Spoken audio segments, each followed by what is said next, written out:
निकाल करके यहाँ तक आए हुए हैं, मैं तहे दिल से शुक्रिया करता हूँ और यह माइक्रोफोन में आपको समर्पित करता हूँ। नमस्कार, प्रणाम। हम बुलेट बिहारी क्रिकेट कमेडियन आप सबके जितना बड़ भैया भैया वाली सबके चरण में प्रणाम करता नहीं।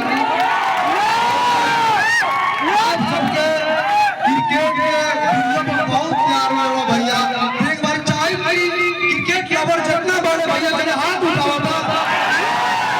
अरे गजब यार, हम जान के हमारा बिल्कुल से बड़ा पहचान मिलल बा, सबके प्यार मिलल बा।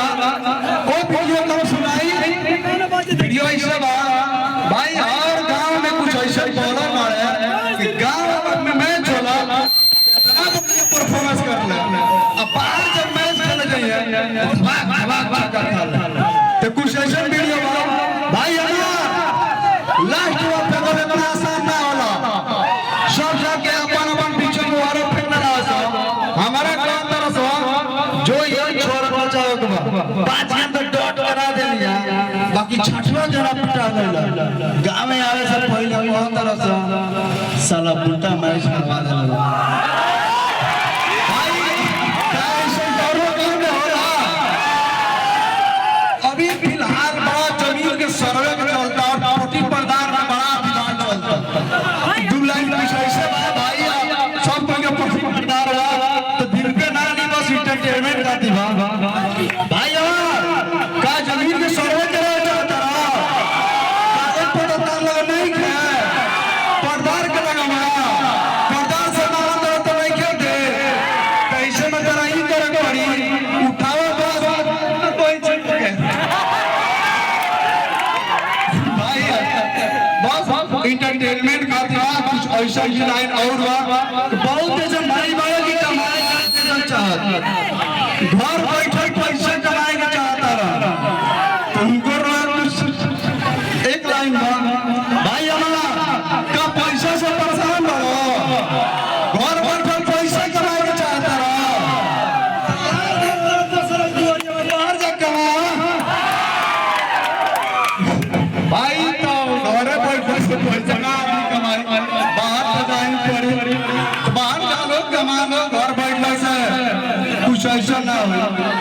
और ये जमाना में दोस्ती बहुत अच्छा चीज बा, लेकिन बीच में तो लड़की है दोस्ती सब पानी का धुआ जाता तो उनको रोका दिवाई के भाई। श्री कृष्ण जी के 16,000 रानी रही फिर भी अपने दोस्त सुदामा के ना भूले। अब 30 साल की लड़की का पता नहीं हमारे तो भुला गई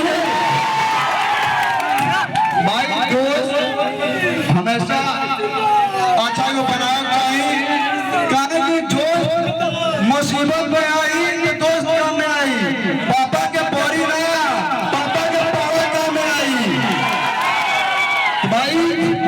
दोस्त पक्का रखो क्या दोस्ती हर जगह काम आएगा, ठीक बा लड़की ना। लव यू भाई, जितना भी यहाँ लोग आए सबके दिल से धन्यवाद कि हमारा वीडियो के अंदर जगह था। हमारा चैनल का नाम था bullet Bihari official, YouTube channel, Insta, Facebook. जब भी हमारा वीडियो देखे जाकर वीडियो सर्च करो, यूट्यूब हो या फेसबुक हो, इंस्टा हो, मौज हो, सोशल मीडिया हर जगह आप सर्च कर सकते हैं बुलेट बिहारी ऑफिशियल। आप वीडियो देखिए, बहुत अच्छा अच्छा जब वीडियो अपलोड होता और आप सबका प्यार अच्छा हमेशा बुलेट बिहारी का मिलत रहो और आप सबके सोशल मीडिया तौर से आप सबके एंटरटेन करते रहे।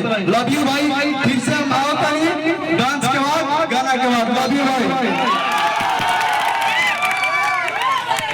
बुलेट भाई बड़ा बढ़िया शब्द का प्रयोग करिए, बड़ा अच्छा लगा और यह सब मिल गई यहाँ के चैनल के आगे बढ़ाई काहे कि रौरे से बानी देखी जीरो से हीरो बना सकते हैं, रौरे से बानी का जीरो से हीरो बना सकते हैं।